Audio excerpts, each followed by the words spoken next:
Hello વિદ્યાર્થીઓ, કેમ છો? મજામાં ને?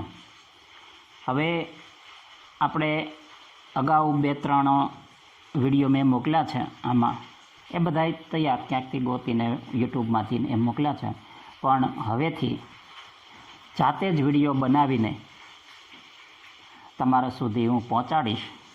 તો એ બધાએ જોજો. આજે આ ખાલી વિડીયો બનાવીને મોકલું છું, એ ધ્યાનથી સાંભળજો, સમજજો. જેમ તેમ આગળ આપણે ભણતા જઈશું જે તે પાઠ. એની પછી સ્વાધ્યાય પણ હું મોકલતો રહીશ, એ પણ કરજો. તો આજે આપણે હિન્દીમાં 6ઠા ધોરણની હિન્દીનો 3જો પાઠ નન્હી બતક, એના વિશે, એ પાઠ, એ વાર્તા, એના વિશે આપણે આજે શીખીશું. તો તૈયાર થઈ જાઓ, ચોપડી લઈ લો અને ધ્યાન દઈને સાંભળો. ચોપડીમાં પણ ધ્યાન રાખતા જજો અને આખો પાઠ આપણે સાંભળશું. इकाई 3 समझदार नन्ही.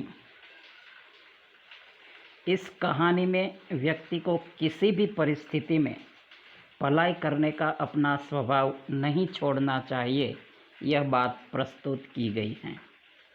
हमारे समाज में कुछ लोगों का स्वभाव बुरा हो सकता है, लेकिन हमें अपना स्वभाव नहीं छोड़ना चाहिए.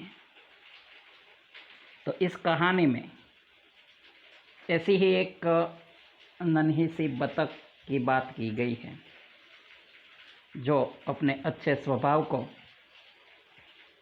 कभी नहीं छोड़ती. तो देखते हैं, कहानी को हम पढ़ते हैं कि नन्ही बतख तट पर आई तो उसने देखा कि एक बिच्छू दलदल में फंसा है.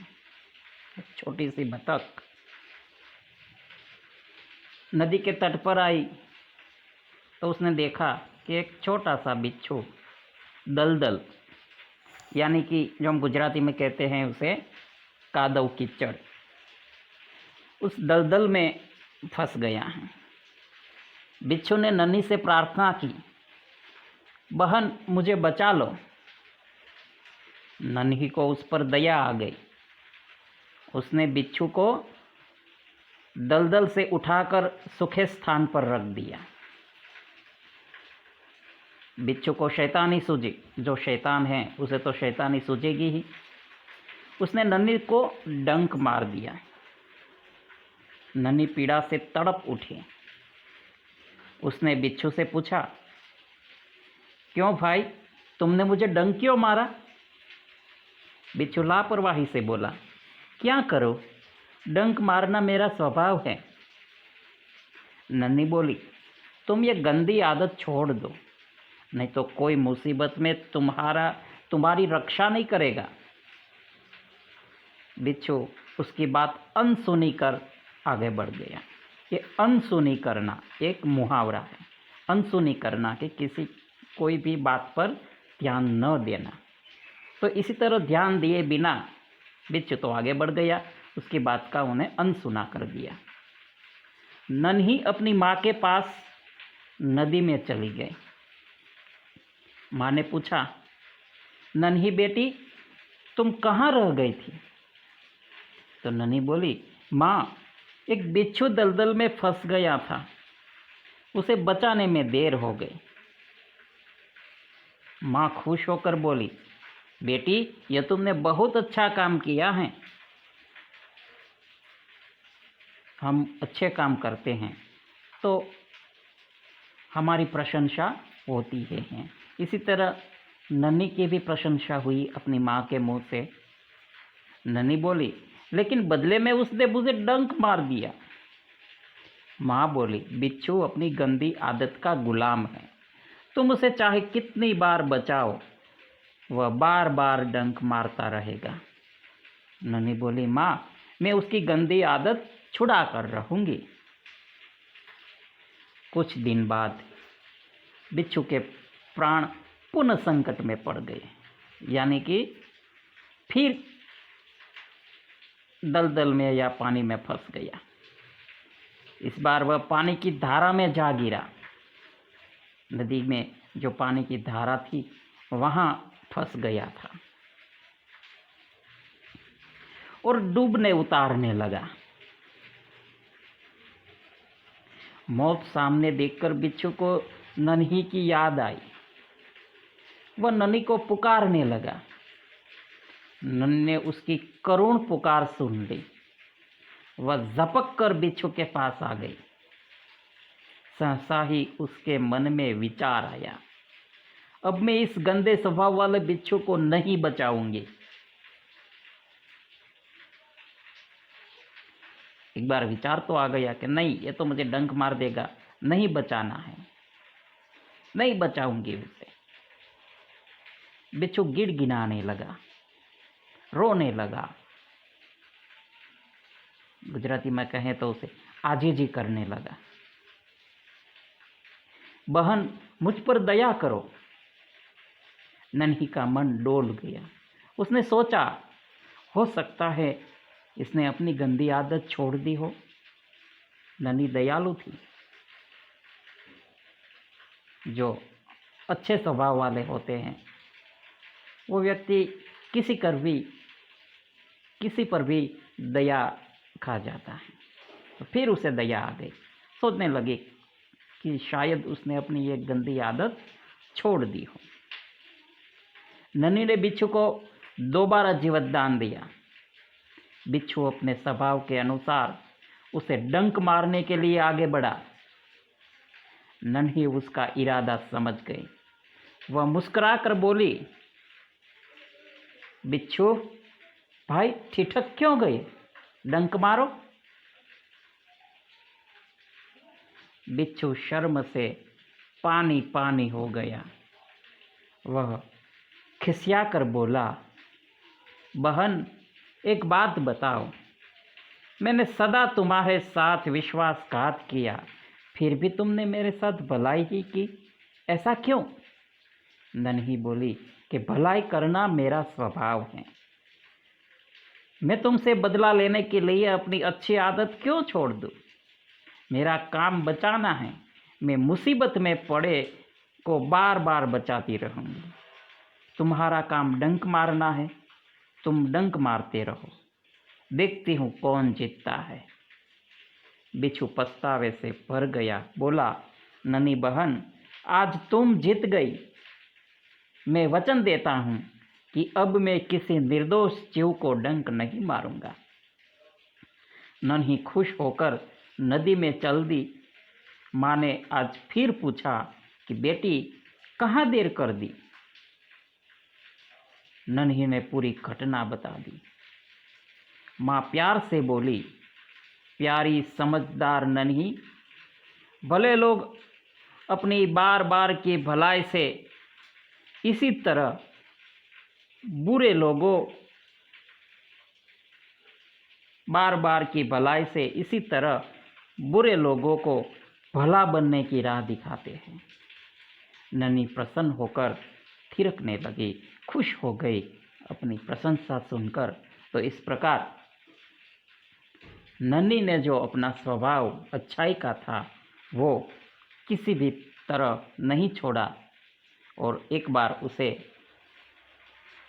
बुरे स्वभाव वाले बिच्छू को भी अच्छा बना दिया अपने अच्छे स्वभाव के कारण। तो इस कहानी के लेखक शंकर सुल्तानपुरी थे। शब्दार्थ देखते हैं तो तट यानी किनारा, नदी, समुद्र, इसी के जो किनारा होता है इसे तट भी कहा जाता है। स्वभाव, अपने मन का स्वभाव, प्रकृति, अपनी प्रकृति कैसी है इसे स्वभाव कहा जाता है। सहसा, एकाएक, खिसियाकर, लेकिन यानी कि लज्जित होकर, शर्मा कर, निर्दोष, बेकसूर, दोष रहित, इसे निर्दोष कहते हैं। राह, रास्ता, प्रसन्न यानी खुश, दलदल, गीली जमीन जिसमें गड़े होने पर पांव धंसता चला जाए, जेने આપણે ગુજરાતીમાં કહીએ છીએ कीचड़, कादव। मुहावरे हैं अनसुनी करना, ध्यान न देना, किसी भी बात पर ध्यान न देना, इसे कहते हैं अनसुनी करना। अनसुनी करना इसका अर्थ होगा ध्यान न देना। अगर आप इसका वाक्य बनाना चाहें तो इस प्रकार बना सकते हैं कि टीचर की बात का मैंने अनसुना कर दिया। इस प्रकार किसी भी तरह आप वाक्य बना सकते हैं। आदत का गुलाम होना, आदत से मजबूर होना, अपनी जो आदत है, आदत हम छोड़ना चाहे फिर भी नहीं छूटती, तो आदत का हम गुलाम बन जाते हैं। तो इसी प्रकार का ये मुहावरा है, आदत का गुलाम होना।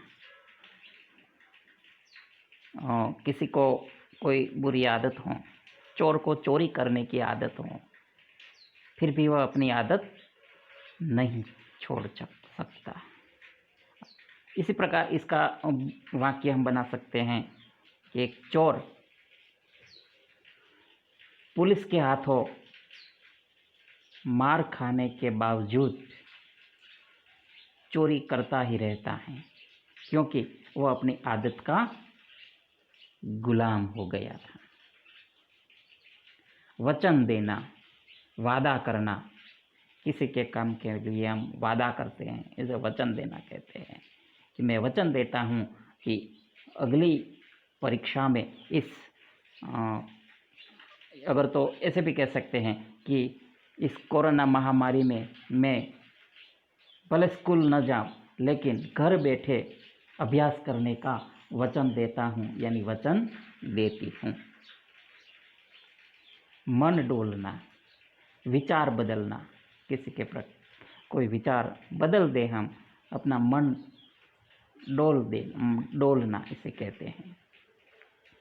जीवतदान देना, नया जीवन देना। बिच्छू ने नन्ही बतख ने बिच्छू को जीवतदान दिया। शर्म से पानी पानी होना, बहुत लज्जित होना। हम कोई ऐसा काम कर जाते हैं कि हम लज्जित हो जाते हैं, शर्म से पानी पानी हो जाता है। मेरा दोस्त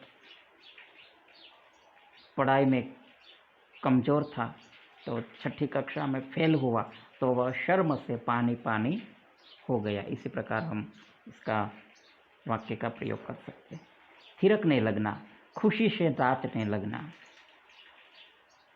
बहुत खुशी होती है तो हम इसे कहते थिरकने लगना। जब 6ठी कक्षा में रिजल्ट आया, परिणाम आया,